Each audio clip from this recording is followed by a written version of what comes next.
어느 교회에서 기념식수를 했다고 합니다. 나무를 12그루 기념식수를 심어 놓고는 12제자의 이름을 하나씩 따서 그 나무에다 이름을 붙여 놓았다 그래요.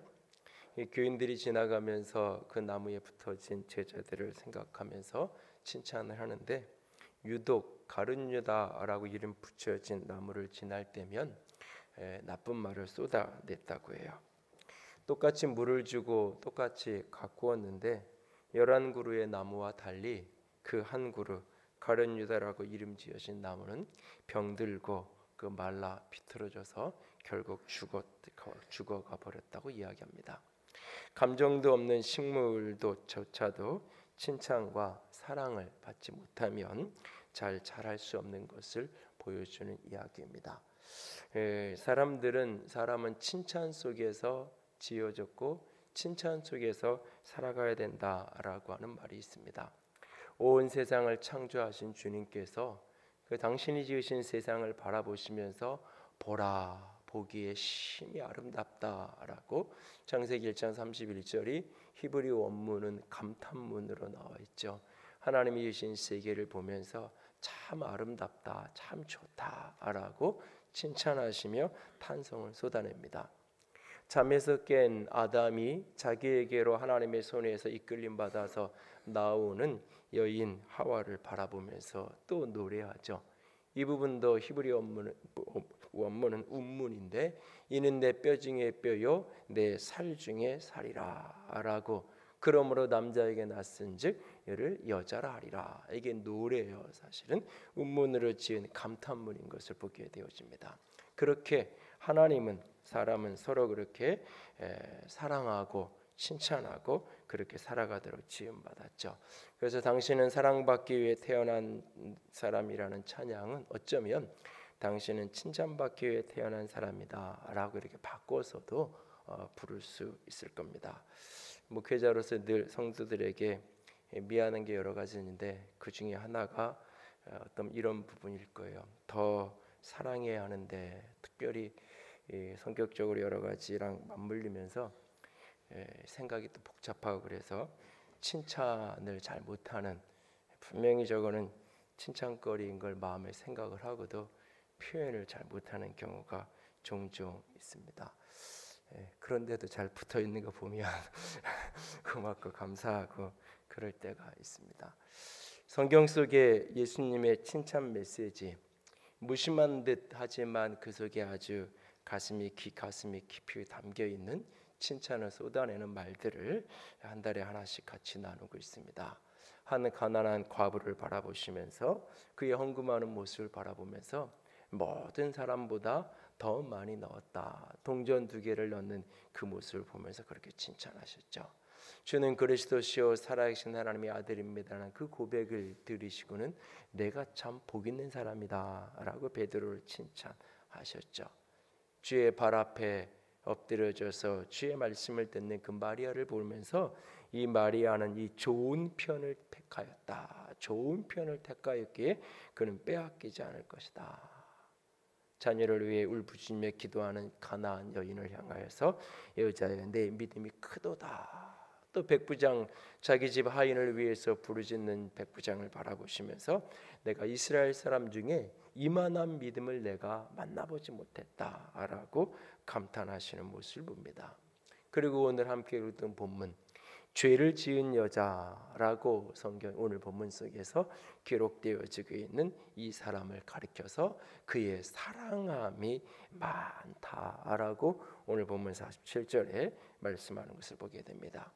어쩌면 주님께로부터 듣고 싶은 가장 좋은 칭찬 중에 칭찬이 있다라면 이 표현이 아닐까. 너의 사랑함이 많구나, 그의 사랑함이 많았다라고 하는 칭찬, 가장 듣고 싶은, 또 우리가 들어야 할 칭찬이 아닐까라는 생각을 하게 됩니다. 아가서 8장 6절 말씀을 좀 같이 보기 원합니다. 아가서 8장 6절 다 같이 읽습니다. 너는 나를 도장같이 마음에 품고 도장같이 팔에 두라. 사랑은 죽음같이 강하고 질투는 수월같이 잔인하며 불길같이 일어나니 그 기세가 여호와의 불과 같으리라. 사실 이 새 번역이 옛날 번역이 오히려 더 그 메시지가 정확하게 오히려 번역해놓은 새롭게 번역한 게 오히려 의미를 퇴색시키는 경우가 간혹 있는데, 이 본문도 그런 대표적인 본문 가운데 하나인데, 너는 나를 도장같이 마음에 품고 도장같이 팔에 두라. 이 표현을 과거 번역본에는 너는 나를 인같이 마음에 인을 치고 인을 팔에 인을 새기라라고 말하는데, 인친다라는 표현이 조금 더 도장을 찍는다는 표현보다 강한 표현으로 다가오는데요. 보통 이 구절은 번역상의 이유이기도 하고, 그래서 대부분 이 고백을 어떻게 이해하냐면 왕이 신부에게 하는 명령으로 보통 이해합니다. 그래서 이 아가서의 이 솔로몬 왕이 신랑된 솔로몬 왕이 술람미 여인을 향하여 신부를 향하여 내리는 명령으로, 그래서 이것이 신부 대신 신랑 대신 그리스도가 신부된 교회에게 그리스도인에게 주는 명령으로, 그래서 너의 심장에 너의 마음에 너의 팔에 나를 인처럼 도장처럼 새겨서 너는 내 소유권이 되었으니까 나에게 온전히 헌신된 자가 되라 라고 하는 그런 고백으로 해석되어지고 종종 설교되어지기도 하는 것을 보게 됩니다. 그렇게 종종 저도 인용하기도 하고 가르치기도 했던 것 같아요. 그런데 이 본문을 히브리 원문을 자세히 살펴보면 이 구절이 사실은 여성형으로 이렇게 묘사, 남자 여자 성이 이렇게 히브리어가 구분이 되는데 여성형으로 표현되어 있는 것을 보게 돼요. 다시 말해서 이 본문은 왕이 신부에게 하는 명령이 아니라 신부가 신랑에게 하는 간구인 것입니다. 사실 이 모습을 보면서 이렇게 과거에 많이 또 틀리게 가르쳤나 보다 그렇게 이제 생각을 하면서 부끄러운 경험을 하기도 했는데요. 이 본문은 사실 무슨 얘기냐면 신부가 신랑에게 간구하는, 교회가 그리스도에게 간구하는, 어떤 의미에서 이것은 예언적인 메시지예요. 마음에 심장에 나를 인을 치세요. 당신의 팔에 나를 인을 쳐주세요 라고 하는 고백인데요. 이 고백을 듣고 가만히 연상을 하면 떠오르는 장면이 있습니다. 바로 십자가 위에 우리 주님이시죠. 그 찔려진 창이 옆구리에 찢겨져서 심장에 꽂히는, 그리고 그의 손에 그 못이 박혀진 이 예언의 말씀이, 이 간구 그대로 그 팔에 인을 치고 그 심장에 인을 친 그 사랑, 죽음보다 강한 사랑, 그 어떤 것도 지옥의 불꽃보다도 더 강한 사랑, 그 끊을 수 없는 사랑으로 나를 사랑해 달라고 하는 그 신부의 간구를, 예언적인 고백을 듣고 신랑은 그렇게 십자가에서 자신의 심장에 인을 치고 자신의 팔에 인을 치는 사랑으로 교회를, 신부를 사랑하셨던 거예요. 그래서 사랑은 사랑으로 기대하게 돼 있어요. 내가 누군가를 사랑해서 사랑으로 내가 했던 행동이 계산으로, 거래로 다가올 때 사람들은 분노하게 되어 있어요. 내가 누군가를 사랑의 마음으로 섬겼을 때 거기에 돌아오게 원하는 반응은 사랑을 기대하는 거예요. 오늘 주님께서 주의 백성들의 사랑에 그렇게 사랑을 목말라 하시고 사랑에 감격하는 이유가 뭐냐면, 그는 우리를 이용하기 위해서, 우리를 써먹기 위해서, 우리에게 무언가 다른 어떤 기대 때문에 우리를 부르신 것이 아니라 우리를 사랑했기에, 그 심장에 인을 치는 사랑으로, 그 팔에 인을 치는 사랑으로, 십자가만큼의 사랑으로 그가 우리를 사랑하셨기에, 죽음보다 더 강한 사랑으로 그가 우리를 사랑하셨기에, 그가 우리의 모습 속에서 사랑을 발견할 때 그는 가장 감격하고 가장 기뻐하는 거예요. 오늘 본문 속에 한 여인이 주님 앞에 와서 사랑을 고백할 때 우리 주님 그렇게 감격하셨던 이유인 것입니다. 본문의 풍경을 머릿속에 한번 그려 보십시오. 더 정확하게 그 지명이 어디인지는 오늘 우리가 알 수가 없습니다. 그러나 아마 가버나움 어느 동네였을 거예요. 그 바리새인이라고 불려지는 그런 어떤 지위를 가진 한 사람 시몬의 집에서 벌어지는 풍경입니다. 바리새인 시몬이 예수님을 자기의 집으로 초대를 했어요. 함께 저랑 식사를 하자고 식사 대접을 하기 위해서 그렇게 초대를 했어요. 이 초대해서 이렇게 하시되 이것은 조용하게 은밀한 곳에서 이렇게 나누는 그런 식탁이 아니에요.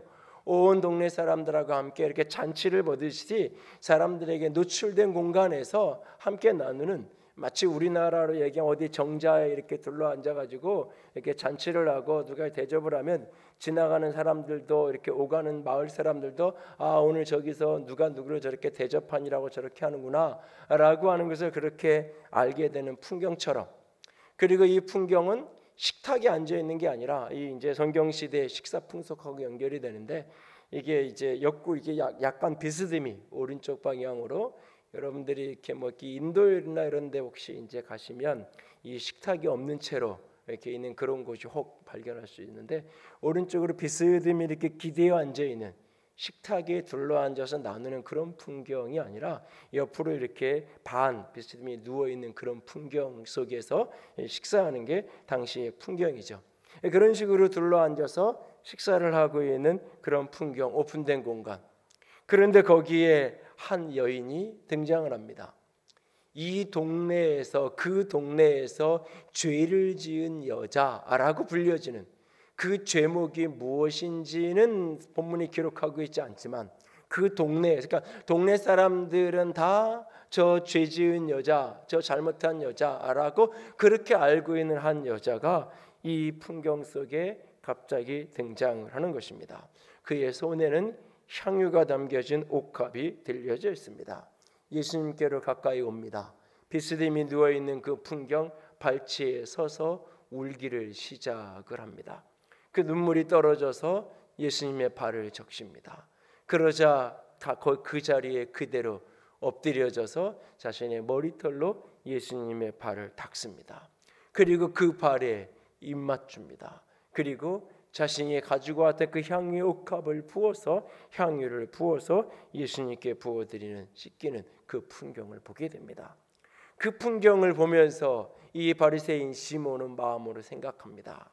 저 사람이, 저 예수님이, 예수라는 저 사람이 진짜 선지자라면 이 여자가 어떤 여자인지 알 텐데, 그러니까 예수님은 그 동네 사람이 아닌 거예요.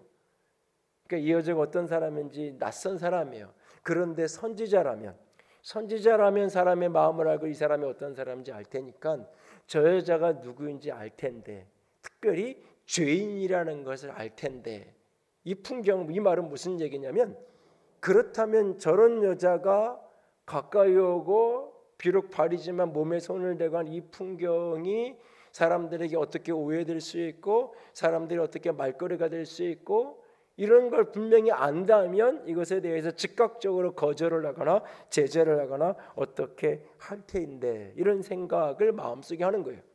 그가 가지고 있는 그 생각을 예수님이 아시고는 부르죠. 시몬아, 너에게 이를 말이 있다. 그러면서 비유 하나를 합니다. 한 사람이 있는데 그 사람에게 두 빚진 사람이 있는데, 한 사람은 500데나리온, 한 사람은 50데나리온. 한 데나리온이 일용직 노동자의 하루치 품삯, 10만 원씩 계산을 하면 그냥 500데나리온은 5천만 원, 50데나리온은 500만 원. 그런데 이 두 사람이 다 그것을 갚을 길이 없어. 주인이 5천만 원 빚진 사람이든 500만 원 빚진 사람이든 그냥 그 빚을 다 탕감해줘서 안 갚아도 된다고, 없던 걸로 하자고. 그랬을 때 누가 더 그 주인을, 자신의 빚을 탕감해준 그 사람을 더 사랑하겠느냐?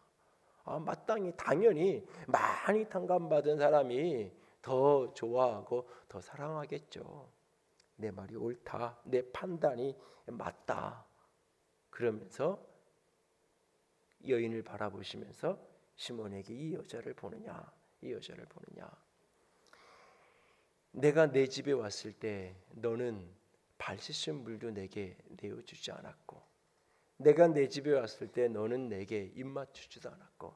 입 맞춘다는 이 표현이 당시 사회의 일반적인 인사법이라고 이해를 하시면 돼요. 그러니까 오늘날로 이야기하면 손을 잡고 악수하고 허거하고 하는 정도의 풍경으로 이해하시면 돼요. 그 문화권 속에서.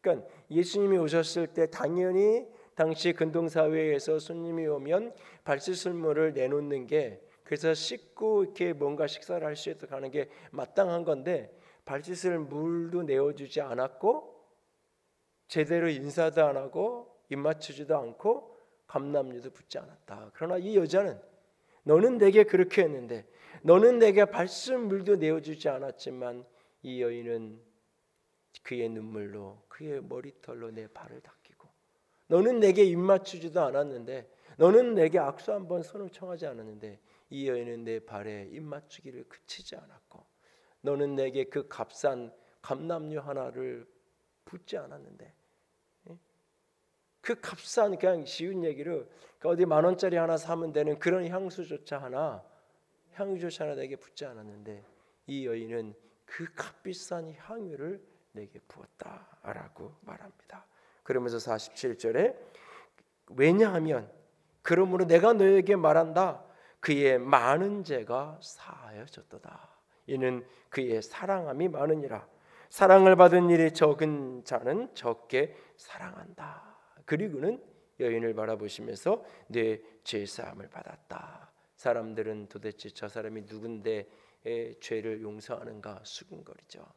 또다시 예수님은 내 믿음이 너를 구원하였으니 너는 평안히 가라 라고 말합니다. 그의 많은 죄가 사하여졌기에 이는 그의 사랑함이 많음이라 말씀하고 계십니다.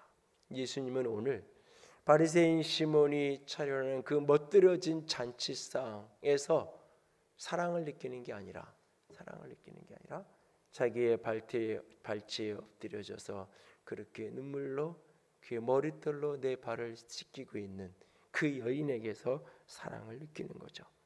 여인은 어떻게 주님께서 칭찬하는 사랑이 많은 사람이 될 수 있었을까요?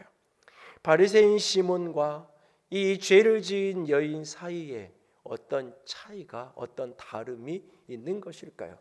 바리새인 시몬에게서는 느낄 수 없었던 사랑을 어떻게 이 죄 많은 여인에게서는 느낄 수 있었던 것일까요? 우리는 어떻게 우리가 주님께 나름대로 헌신하고 희생하고 예배하며 살아간다고 하는데 이 바리새인 시몬도 예수님을 위해서 잔치를 벌이고 예수님을 위해서 식사를 준비하고 예수님을 위해서 무엇인가 대접하고 있는데 우리는 어떻게 하면 우리의 헌신이 우리의 섬김이 진정한 사랑이 섬김이 될 수 있을까요? 우리가 주님을 향하여 나아가는 그 모든 것이 어떻게 하면 더 많이 사랑하는 것이 될 수 있을까요?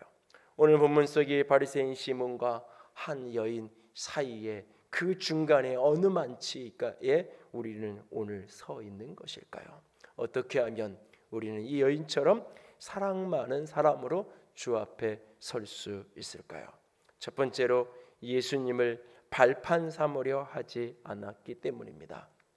그녀가 예수님을 사랑한다라고 예수님이 그 여인을 평가하면서 사랑이 많다라고 그의 행동을 이해하셨던 가장 중요한 이유는 뭐냐면 이 여인은 예수님을 자기 성취에 자기가 원하는 자기 목적과 자기 목표를 이루는 수단으로 발판으로 예수님을 삼으려 하지 않았기 때문입니다.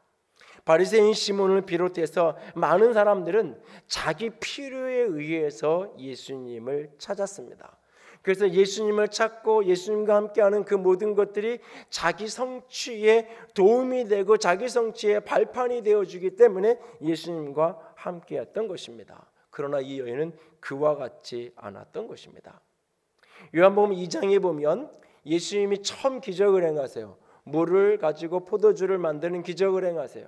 그리고 예수님께서 성전에 들어가 성전을 깨끗하게 성전을 정화를 하시는 장면을 보게 돼요. 그렇게 예수님께서 기적을 행하시고 성전을 정화하시는 그 풍경 속에서 요한복음 2장 23절에 보면 많은 사람들이 예수님의 주변에 몰려들어요. 그러면서 성경은 이렇게 기록하고 있어요. 많은 사람이 그의 행하는 표적을 보고 그의 이름을 믿었으나 많은 사람이 예수님의 행한 표적을 보고는 예수님의 예수님을 믿었다라고 이야기해요. 그런데 그 믿은 사람들을 향한 예수님의 반응 요한복음 2장 24절입니다. 같이 읽습니다. 예수는 그의 몸을 그들에게 의탁하지 아니하셨으니 이는 친히 모든 사람을 아심이요. 왜 예수님은 그들에게 자신의 몸을 위탁하지 않았을까요? 예수님께서 사람들을 아셨다고 하셨을 때에 그 안 것은 무엇이었을까요? 사람들이 순전한 사랑의 동기로 자신을 믿고 순전한 사랑의 동기로 지금 자신을 따르는 것이 아니라는 것을 우리 주님은 아세요. 그래서 우리 주님은 자신을 그들에게 의탁하지 않으세요.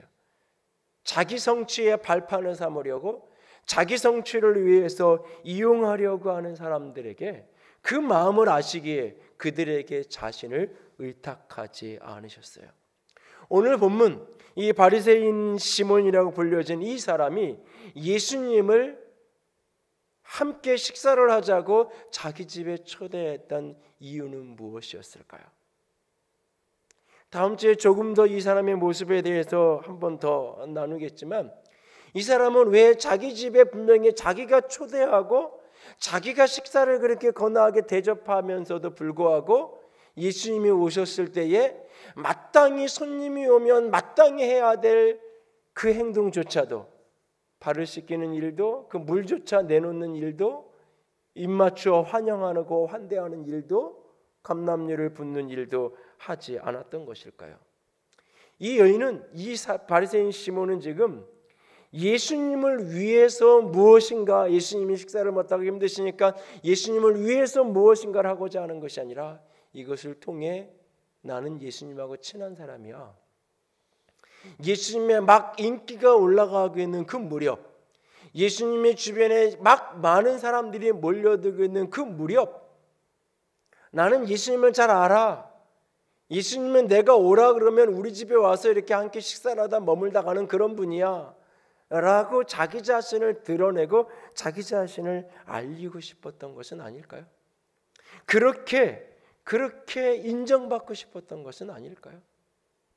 가끔 어떤 사무실이나 어디를 이렇게 가면 거기에 이렇게 놓여 있는 많은 것들 중에 특별히 어디서 받은 기념표나 이런 것, 또는 누군가와 찍어놓은 사진을 이렇게 볼 때에 사랑하는 사람들하고 찍은 사진이 걸려질 때도 있지만, 유명인들하고 찍어놓은 몇몇 사진들이 걸려진 것을 볼 때 그 사진이 내게 말하고 있죠. 나는 이런 사람하고도 사진 찍는 사이야, 나는 이런 사람이야 라고 자기 자신을 드러내고 싶고 인정받고 싶은 그 마음. 바리새인 시몬은 지금 주님을 초대하고 그와 함께 식사를 하는, 내가 지금 주님과 이렇게 어울리는 이런 사람이야 라고 자기 자신을 드러내고 자기 자신을 인정받기 위해서 그곳에 그렇게 서 있는 그 모습, 거기에 어떤 사랑의 요소를 찾을 수가 없는 거죠. 그러나 죄를 지은 한 여자, 죄인이라고 불려지는 이 여인, 도대체 어떤 죄를 용서받았는지 알 길이 없는, 이 장면 이전에 예수님과의 어떤 만남이 있었는지 우리는 알 수 없는, 그러나 본문의 전체적인 흐름을 놓고 보면, 조금 추적해 보면, 그 바로 몇 장 위에 올라가면 예수님이 세리와 죄인의 친구 되었다는 모습들을 이렇게 보면 어떤 사연인지 모르지만 이 죄 많은 이 여인의 죄를 예수님께서 용서하시고 무언가 그 속에서 사랑을 받았던 경험이 있지 않았을까라는 생각을 하게 됩니다. 그 풍경 속에 예수님이 바리새인 시몬의 집에 와서 식사를 한다는 이야기를 듣고 멀찍이서 어른거리며 그 풍경을 이렇게 살펴보는데, 이 속에서 알 수 없는 화가 치밀어 오릅니다. 예수님을 손님으로 초대해 놓고는 환대한다고 이야기하고, 나 예수님하고 함께 밥 먹을 줄 아는 이런 사람이야 라고 온 동네 소문을 다 내놓고는 막상 예수님이 오셨는데 발 씻을 물 한 동이를 내놓지 않고, 예수님이 오셨는데 일어나서 손을 맞잡고 환대하는 게 아니라 종들을 시켜서 그냥 저 어느 자리에 마땅히 예비 내온 그 자리에만 앉히고 있는 그 풍경, 전혀 그곳에서 예수님을 환대하고 예수님을 왕으로 섬기는 그 모습 풍경이 느껴지지 않는, 사랑하는 사람을 대하는 그 풍경이 느껴지지 않는, 그냥 정치적인 거래를 하기 위해서나 무엇인가 예의를 위해서 잠깐 격식을 차리는 그 정도 풍경밖에 느껴지지 않을 때, 이 여인의 내면에는 알 수 없는, 그 냉대 속에서 알 수 없는 이 마음의 안타까움과 분노가 올라오지 않았을까? 어쩌면 이 여인의 눈물의 의미는 예수님의 사랑에 대한 반응의 눈물의 의미뿐만 아니라 내가 사랑하는 분이 이런 정도의 대접밖에는 받을 수 없었던 그 풍경, 그 모습의 안타까움의 눈물은 아니었을까라는 생각을 하게 되어집니다. 그래서 그 발치에 서서 눈물을 흘리고 자신의 머리털로 그것을 닦이고 거기에 자신의 향유를 쏟아 붓고 있는 것은 아닐지요. 한 사람은 예수님을 자신의 발판으로 삼으려 했지만 한 사람은 그렇지 않았죠. 그 중심을 보시기에 주님은 그를 사랑한다고 이야기하고 있는 겁니다. 사도행전 8장에 가면 또 다른 시몬이라는 사람이 등장하죠. 사마리아 땅에 빌립 집사가 열심히 전도해서 그 빌립에 의해서 복음을 듣고는 세례를 받고 열심을 다하여, 성경은 이렇게 말해요. 전심으로 빌립 집사를 따랐다라고.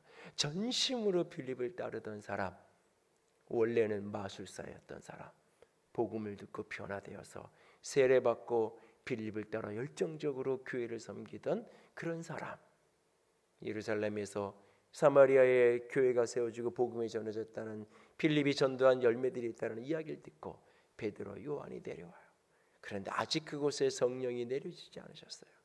그래서 베드로와 요한이 그들에게 안수하자 성령을 그들 가운데 성령이 임하고 성령을 받는 모습이 벌어져요. 그 순간 이 시몬은 이야기합니다. 시몬은 내게 저렇게 안수해서 성령 받게 하는 능력을 달라고. 그런데 그것이 그냥 단순한 소원이 아니라 돈을 들이면서 그렇게 하죠. 사도행전 8장 18절 19절 다 같이 읽습니다. 시몬이 사도들의 안수로 성령 받는 것을 보고 돈을 들여 이르되 이 권능을 내게도 주어 누구든지 내가 안수하는 사람은 성령을 받게 하여 주소서 하니. 여러분, 이 본문을 우리는 이미 잘못된 사람이라고 이해하고 이 본문을 읽으니까 이 본문이 아주 못된 사람으로 읽히는데, 그런 전제를 딱 빼놓고 그리고 이 19절 이하 이 요구에 대한 베드로의 반응, 내가 하나님의 선물을 돈으로 살 줄 생각했느냐? 내가 은과 함께 돈과 함께 망할 것이라고. 그러면서 내 안에 악독이 있고 불의함이 있고 내 마음이 바르지 못하고 내 안에 악함을 가서 회개하고 내가 하나님이 내 마음에 품은 것들을 용서해 주실까지 기도하라고, 회개하라고, 이런 뒤에 풍경이 없다면, 뒤에 풍경을 한 번도 읽지 않고 19절까지만 딱 끝내놓고 여러분에게 묻는다면, 이 시몬은 이 기도는, 이 원함은 잘한 걸까요? 잘못한 걸까요? 라고 묻는다면, 능력을 구하기 위해서 돈을 가지고 가서 나를 위해서 기도해 달라고, 나도 능력 받아서 내 교인들에게 가서 기도할 때 병도 낫고 은사도 임하고 그랬으면 좋겠다고, 때로는 할 때도 있고 할 수도 있어요. 내가 돈을 가지고 가서 뭘 좀 가르쳐 달라고, 성경을 좀 가르쳐 달라고, 내가 당신의 밑에서 내가 배우겠다고, 배워서 내가 가서 나도 교인들한테 가서 이렇게 가르쳐서 하고 싶다고. 중요한 건 뭐냐? 동기예요. 병든 교인을 보면서 너무너무 안타까워서, 내게 능력이 없는 게 너무너무 괴롭고 미안해서 가서 나에게 좀 능력을 달라고, 나를 위해서 기도해 달라고. 그 병든 사람 너무너무나 안타깝다고. 그것하고 나도 그런 능력을 가진 사람이 돼서 나도 이런 능력을 좀 드러내고 살고 싶어, 동기가 다른 거예요. 이 사람의 마음의 악함을 주님이 보셨다고 얘기해요. 그러면서 이 베드로는 계속 회개를 이야기해요. 이 사람이 과거에 세례를 받고 돌이킨 게 거짓말이 아닌 거예요. 빌립 집사의 전도를 받고 진짜 예수를 믿은 거고, 진짜 이 빌립 집사를 전심으로 따랐던 사람이에요. 그런데 그 어느 만치 가다가 동기가 왜곡되는 거예요. 나도 저렇게 나도 누군가에게 기도하면 벌떡벌떡 병자가 일어나기도 하고 성령 받기도 하고, 저렇게 멋있는 사역을 한번 하고 싶다. 저렇게 나도 폼나게 살아가고 싶다. 저렇게 능력 있는 사람이 되고 싶다. 어떻게 하면 될까? 내가 돈이라도 당신에게 줄 테니까 나를 위해서 좀 기도해 달라고. 그래서 그 능력이 나도 안수하면 성령 받는 그런 능력을 달라고. 그 동기가, 그 마음이 악하고 불의하다고 얘기하는 거예요. 겉보기의 신앙의 형식은 똑같은데, 겉보기의 신앙의 모양은 똑같은데 다를 수 있는 거예요. 내가 예배의 자리에서 내가 찬양자로 섬긴다고, 내가 찬양하는 은사가 있고 능력이 있어서 내가 헌금할 때 헌금을 내가 특성을 하겠다고, 진정 내가 하나님께 영광을 돌리고 하나님을 위해서 내가 예배하고 찬양하는 자로 설 수 있고, 사람들에게 내 실력 좀 인정해달라고, 나도 이 정도 노래하는 사람이라고 어디 가서 공연하듯이 그렇게 예배당이 한 무대가 되어져 버릴 수도 있는 거예요. 동기가 다를 수 있는 거예요. 얼마든지. 그 동기를 주님이 지금 오늘 보고 계신 거죠. 주님이 욥을 바라보면서 저 천상에서 하나님과 사단과의 대화가 이루어지는 장면이 욥기서 1장과 2장에 있는데, 거기에 사단이 하나님을 찾아와서 욥에 대한 이야기를 하면서 계속 욥을 비난하는 핵심이 뭐냐면, 욥이 까닭 없이 하나님을 경외하리일까? 욥이 이유 없이 까닭 없이 하나님을 사랑합니까? 그거 거짓말입니다. 하나님이 잘해주니까, 하나님이 보호해주니까, 하나님이 건강하게 해주시고, 하나님이 사업 잘되게 해주시고, 하나님이 자녀들 길 형통케 하니까 욥이 하나님 경외하는 거죠. 하나님 사랑하는 거죠. 욥이 괜히 이유 없이 까닭 없이 하나님께 그렇게 잘하겠습니까? 아니, 욥은 순전한 사람이야. 욥은 그런 동기로 나를 경외하는 게 아니야. 하나님과 사단 사이에. 저는 그 장면을 보면서 욥과 같이 하나님이 그렇게 변호할 수 있는 인생이 어떤 인생일까? 도대체 어떻게 살았길래 하나님이 그러시? 사단이 제 이유 없이 하나님 섬기는 거 아니에요 라고 말하는데, 하나님이 변호하는 거예요. 나는 그런 동기로 그런 거 아니라고. 당신 나 왜 자꾸 오해하냐고. 나 순전하게 하나님을 위해서, 그냥 교회를 위해서, 주님을 위해서 이러는 거지. 내가 사람한테 보여지게 뭐 칭찬, 인정 이런 것 때문에 이런 거 아니라고. 내가 나를 변호하는 게 아니라 하나님이, 아니, 욥은 그런 사람 아니야. 욥은 마음이 순전한 사람이야. 지난 주 중에 한 청년이 문자가 왔어요. 목사님 좀 만나고 싶다고, 통화할 수 있냐고. 그래서 통화를 했더니 좀 이야기를 좀 시간을 좀 내달라고. 그래서 시간을 맞춰 보니까는 밤 늦은 시간밖에 안 되더라고요. 밤 늦게 좀 만나서 이런저런 이야기를 조금, 본인이 좀 힘든 이야기 쭉 이야기를 하고, 한 시간 정도 이야기를 쭉 하고 났는데, 마지막에 이제 그건 이제 벌어진 사건은 아니고 자신이 이제 평상시에 묻고 싶었던 이야기를 마지막에 하는 거예요. 목사님, 질문이 마지막에 하나 있는데요. 뭔데? 그랬더니 제가요 몇 개월 전부터 11조를 하기 시작했는데 정말 하나님이 되돌려 주시나요? 목사님, 나한테는 그게 굉장히 큰 건데 할 때마다, 그러면서 11조를 하게 된 배경이 같은 청년인 친구가 11조 꼭 해야 된다고, 취업한 지 얼마 안 돼서 꼭 해야 된다고 그러면서 하나님이 반드시 2배로 5배로 반드시 갚아줄 거라고, 한번 이렇게 해보라고 막 그러면서 친구가 강하게 막 이야기한 거예요. 그래서 그 친구가 그러니까, 다른 사람이 목사님이 그러고 그랬으면 목사님이니까 이랬을 텐데, 친구가 그러니까 그래 그럼 믿어봐야죠. 그리고 이렇게 하는데 그 다음 날로 갑자기 2배 3배 되는 게 아니잖아요. 그 다음 달부터 월급이. 그러니까 본인은 한 서너 달 됐다는데 갈등이 생기는 거예요. 목사님, 진짜 이렇게 하면 하나님이 2배 3배를 주나요? 이렇게 뭐라고 답변을 해야 될까? 순간 이제 고민을 하다가, 11조는 하나님의 물질에 대한 주권을 인정하는 거다. 근데 하나님에 대한 물질의 주권을 인정하는 고백은 안 하면서 하나님 물질적으로 축복해 주세요, 물질적으로 도와주세요라고 말하면 이건 넌센스다. 하나님이 물질의 주인이라는 것을 믿지 않으면서, 인정하지 않으면서 하나님 물질 주세요, 복 주세요라고 한다면 나는 하나님이 물질의 주인이라는 거 안 믿어요. 근데 혹시나 해서 그냥 이렇게 한번 빌어보는 거예요. 그것밖에 안 되는 거다. 내가 진짜 하나님의 물질의 주인인 걸 믿으면 하나님이 주인 되시고 하나님이 복 주신 인생을 살아가고 싶으면 그 믿음으로 하는 게 11조다. 두 번째로 11조는 베팅하는 게 아니다. 헌금은 거래하는 게 아니다. 하나님은 너랑 지금 거래하기 원하는 게 아니라 하나님은 네 마음을 원한다.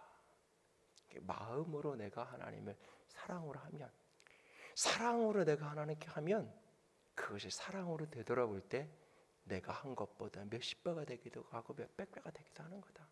그 사랑에 감동되면 내가 받은 거는 볼펜 한 자루인데 그 사랑에 감동되면 그 다음에 내가 명품 시계를 사다가 선물하기도 할 수 있는 거고, 사랑이 교통하는 거지 하나님이 갚아주시는 것은 거래가 아니다. 그런 이야기들을 좀 마지막에 나누고 기도하고 보냈는데요. 청년들이 왜 어렸을 때 교회에서 자란 청년들이 왜 교회를 청년 되면 떠날까? 오랜 제가 지금 자주 제가 얘기하는 걸 드리고 오랜 씨름이에요. 그 중에 몇 가지 지금 키를 찾고 있는데 그 하나가 이거예요. 청년들을 만나보고 전에 들려오는 소리를 들으면 교회를 떠난 청년들이 똑같이 하는 얘기가 뭐예요? 이거예요. 하나님이 나 도와준 게 뭐가 있냐 이거예요. 예수 믿는 게 나한테 도움이 되는 게 뭐가 있냐, 교회가 나한테 해준 게 뭐가 있냐 이거예요. 내가 예수 믿는데 교회 다니는데 하나님이 나 도와준 게 뭐가 있느냐 이거예요. 신앙을 어려서부터 거래로 배운 거예요. 조건적 사랑으로 배운 거예요. 내가 이렇게 하면 하나님이 내게 이렇게 해주실 거야. 근데 난 학교도 떨어졌고 나는 성격도 내 마음대로 안 나오고 내가 참 만나고 싶어하는 친구랑 결국은 헤어졌고 내 부모님들 사는 인생을 보니까 그렇게 기도하신다 그러고 그렇게 열심히 하나님만 우선하고 산다 그러는데 믿지 않는 친구는 막상 대학 가서 세상 나가보니까 부모들은 믿지 않는다는데 맨날 절만 다닌다는데 쓰는 친구는 그 친구 하루 점심값이 내 한 달 용돈이고, 이런 걸 직면하면서 하나님은 아무런 우리 현실에 아무런 도움을 주는 분이 아닌데 굳이 내가 시간 들여 마음 들여 열정 들여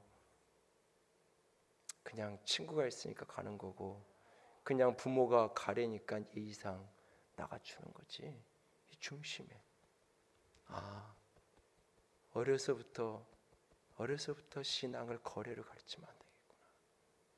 어려서부터 사랑으로 예수님을 만날 수 있도록, 그 사랑을 만나서 그 사랑에 반응하는, 예수의 십자가가 사랑으로 체험되어서 사랑으로 반응하는, 이게 어렸을 때부터 신앙의 이유가 되어야 되는데 신앙의 이유가 내가 무엇인가를 해서 얻어내는 통로. 근데 그 얻을 게 없는, 어렸을 때는 교회 갔다 오면 부모에게 사탕이라도 얻고 용돈이라도 얻는데 어느 순간부터 얻을 게 없는, 그래서 청년들이, 특별히 젊은 세대들이 자꾸 교회를 떠나는 이유가 아닐까? 나는 오늘 어떤 동기로 주 앞에 서 있나요? 주님을 혹 발판 삼으려고, 내 이용거리가 되려고 여기에 서 있나요? 다시 한번 우리의 중심을 돌아볼 수 있기를 원합니다.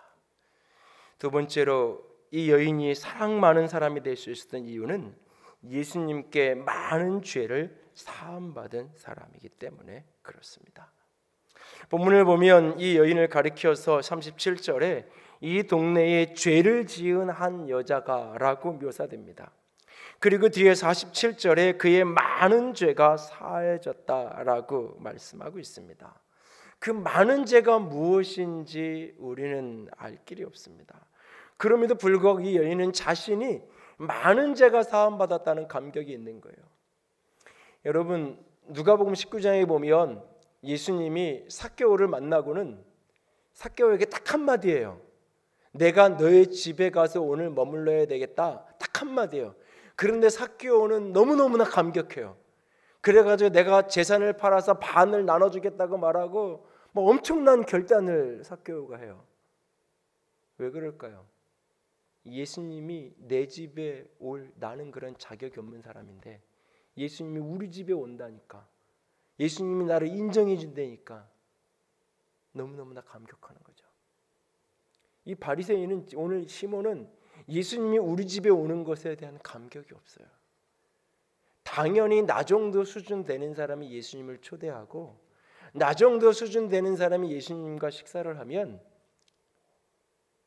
나만 좋은 게 아니라 예수님에게도 좋은 거야.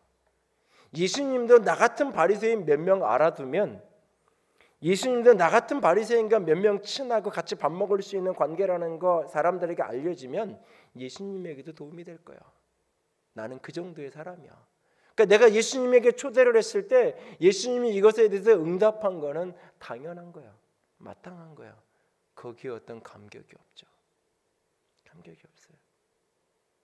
적게 용서받았기에, 작게 용서받았기에. 50세를 넘어가고 있는 알랭드 보통의 왜 나는 너를 사랑하는가라고 하는 공전의 베스트셀러 이 책에 보면 이런 문장이 있어요. 아름다움이 사랑을 낳을까? 아니면 사랑이 아름다움을 낳을까? 클로이가 아름답기 때문에 내가 그녀를 사랑할까? 아니면 내가 그녀를 사랑하기 때문에 그녀가 아름다울까? 바리새인 시몬은 주님이 나를 사랑한다고 할 때 내가 아름다우니까, 내가 괜찮은 사람이니까, 주님이 내 집에 오신다고, 내 초대에 응하고 반응해서 내 집에 와주신다고, 내가 그럴 만한 사람이니까, 그럴 만한 사람이니까. 그런데 이 여인은 내가 그 옆에 서 있는데 이것을 거절하지 않으시고 그 발을 닦아내는 것을 외면하지 않으시고 내가 그에게 붓는 향유를 기쁨으로 받으시는 그 주님의 모습 앞에 나 같은 사람에 의해서 이런 장면이 연출되어질 때에 바리새인 시몬이 마음으로 비난하고 마음으로 조롱하고 있었던 것처럼 사람들이 다 그렇게 보고 있는데 예수님은 나를 받아주는 그 사랑 앞에 나는 자격 없는 사람인데, 십자가 그 사랑을 대할 때 여러분은 무엇을 느끼나요? 예수님이 그의 심장과 그의 팔에 인을 새기고 도장을 새기는 그 사랑으로, 죽음보다 강한 사랑으로 나를 사랑하셨다고 하실 때 그 사랑에서 무엇을 느끼나요? 그저 예수님이 나 좋아서 한 일인데 나 정도 사람이 예수 믿어주고 나 정도 사람이 교회 나가주면 예수님에게도 손해는 아니고 이 교회도 손해는 아니지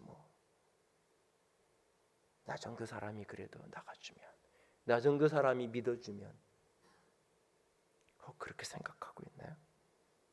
아니면 나는 사랑받을 자격 없는 사람인데, 구약 성경의 가장 신구약 성경 중에 가장 이해할 수 없는 명령을 받았던 선지자 호세아, 살다가 부인이 바람나서, 그런데도 부인이니까 아내니까 참고 가서 데리고 와서 인내로 결혼을 깨지 말고 살아라, 이런 이야기가 아니에요. 처음부터 음란한 여자에게 찾아가려는 거예요. 처음부터 그런 여자를 찾아가서 그를 사랑하려는 거예요. 음란한 여자를 찾아가서 음란한 자식을 낳으라고 하나님 명령해요. 이해할 수 없는 이야기예요. 사랑받을 어떤 가치도 없는 사람이에요. 그럼에도 불구하고 고멜이라는 이름의 뜻은 배반당한 사람, 버림받은 자라는 의미가 그 속에 들어있어요. 버림받고 배신당하고 끊임없이 그런 인생을 살아갔던 그 여인을, 그래서 수없이 배신당해 받기에 자신도 끊임없이 불안감에 누군가가 나를 버릴 것 같으면 내가 먼저 버려야 속편한, 그래서 끊임없이 자신도 누군가를 배신하고 버리며 살아가고 있는 여인. 그런데 그 여인을 사랑하라고 하시고, 그가 아이를 낳고 또 배신하고 나가면 또 가서 돈을 주고 값을 치르고 그를 사오고, 값을 치르고 그를 사오라고 말씀하세요. 여러분, 이 호세아서를 읽을 때에 누구에게 감정이입이 되시나요? 호세에게 감정이입이 되시나요? 고멜에게 감정이입이 되시나요? 어떻게 하나님은 호세에게 이런 명령을 하실까? 어떻게 하나님 나에게 그런 사람을 또 사랑하라고, 저런 사람까지 용납하라고 나에게 말씀하시라? 나는 너무 힘들어요 하나님. 이렇게 성경이 읽히나요? 아니면 내가 고멜인데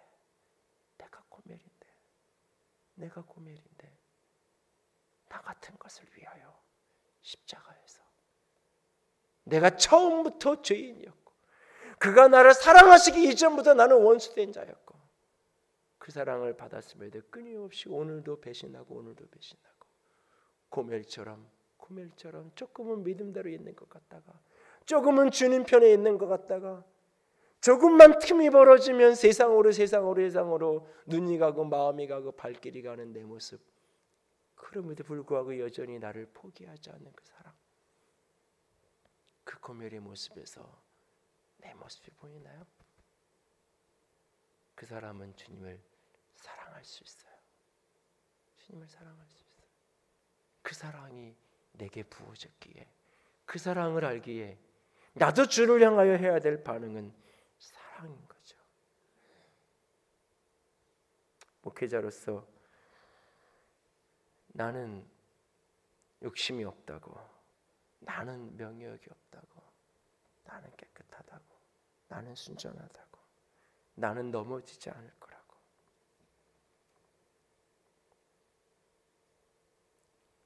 세상에 수많은 교회가 그 목회자가 있지만, 그래도 이 정도 교회면, 이 정도 목회자면 그래도 평균 이상이라고 스스로 착각하는 교만함이, 어두움이, 내 안에도 여전히 음란함이 있고, 내 안에도 여전히 인정받고 싶은 마음이 있고, 나이가 들면 들수록 끊임없이 명예욕은 더 올라오고, 여전히 좋은 차를 보면 눈이 가고, 나도 똑같은 사람인데.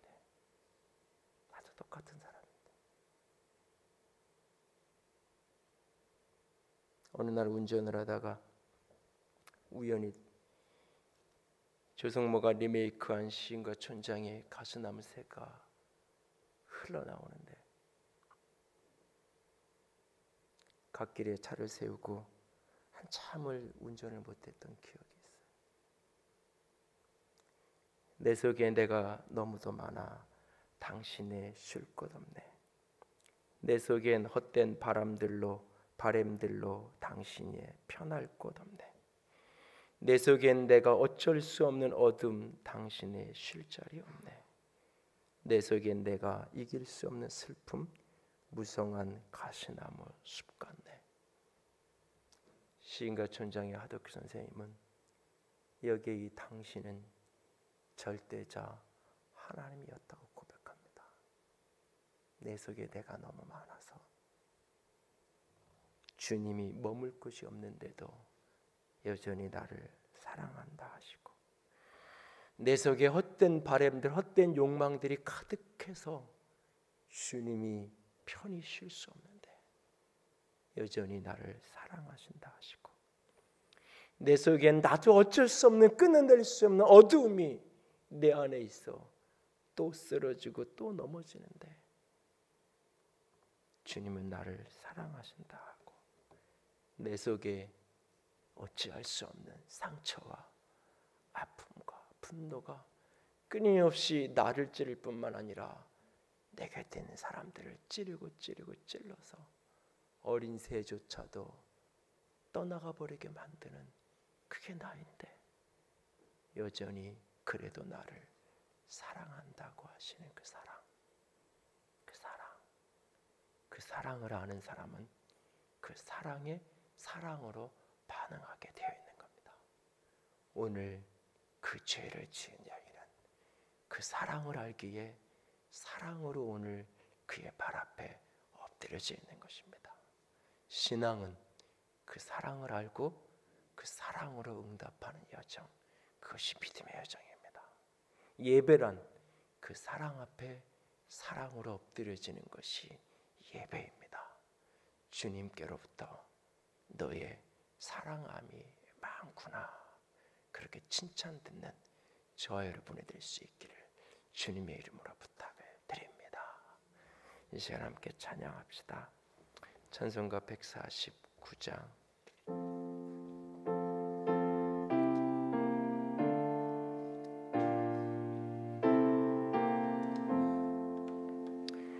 주 달려 죽은 십자가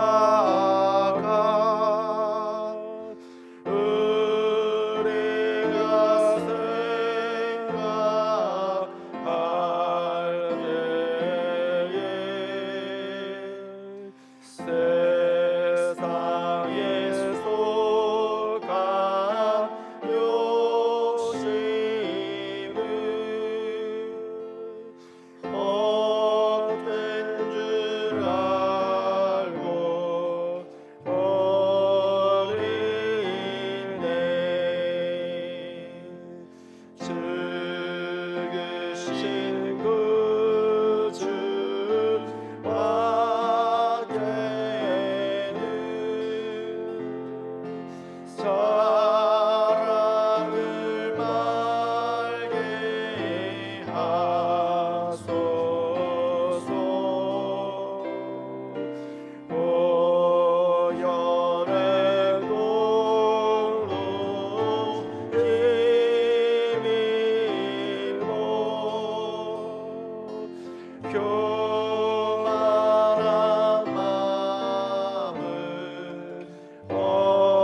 고백합니다. 사랑합니다.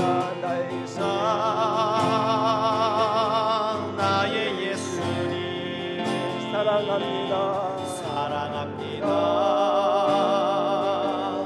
아주 많이요. 십자가만큼 사랑합니다.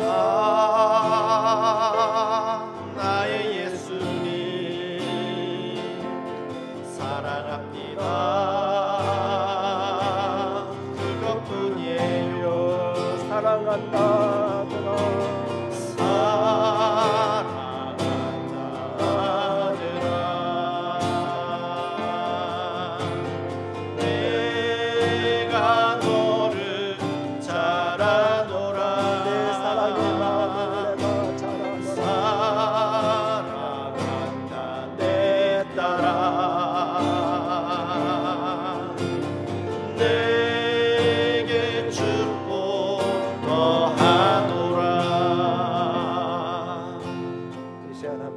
기도합니다.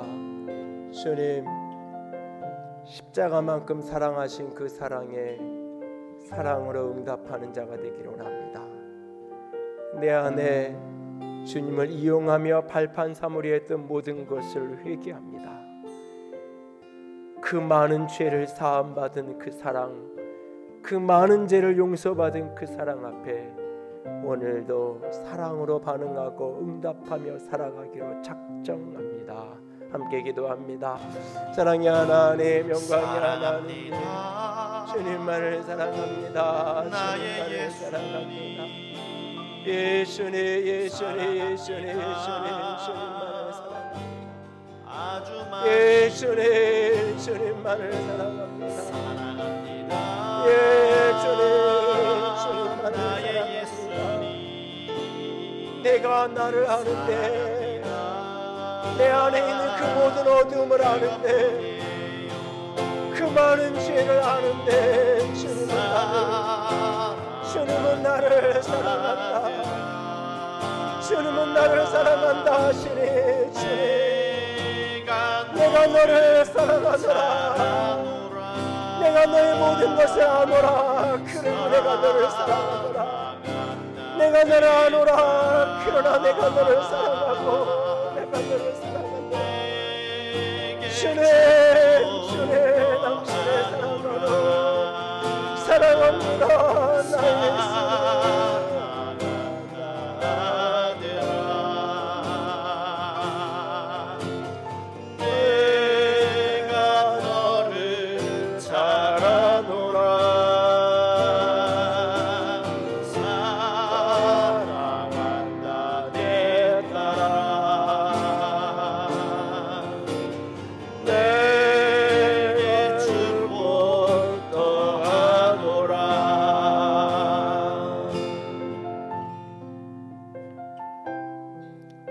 우리가 알거니와 하나님을 사랑하는 자, 곧 그의 뜻대로 부르심을 입은 자들에게 모든 것이 합력하여 선을 이룰 것이라고 말씀하신 주님, 내가 할 수 있는 최선, 우리가 할 수 있는 전부는 주님을 사랑하는 것밖에 없음을 깨닫습니다. 그런데 이 사랑조차도 자꾸 어두움에 물들어갑니다. 주님을 사랑하지만 이용하고 싶어지고, 주님을 사랑하지만 나는 사랑받을 만한 사람이라고 끊임없이 착각하는 교만이 올라옵니다. 주님, 나를 다스려 주시옵소서. 사랑의 영으로 부어 주시옵소서. 주님만을 더 온전히 사랑하는, 더 많은 사랑으로 사랑하는 아름다운 사람 되게 하여 주시옵소서. 주님 사랑합니다. 주의 이름으로 축복합니다. 우리 주님 예수님 이름으로 기도드렸습니다. 아멘. 이제는 우리 주 예수 그리스도의 은혜와 하나님 아버지의 놀라우신 사랑하심과 성령 하나님의 교통하시며 기름 부으시는 그 은혜가 오늘도 주님만을 사랑하고 또 사랑하는 자가 되기를 소원하고 결단하는 모든 이들 위해 이제로부터 영원토록 함께 있을지어다.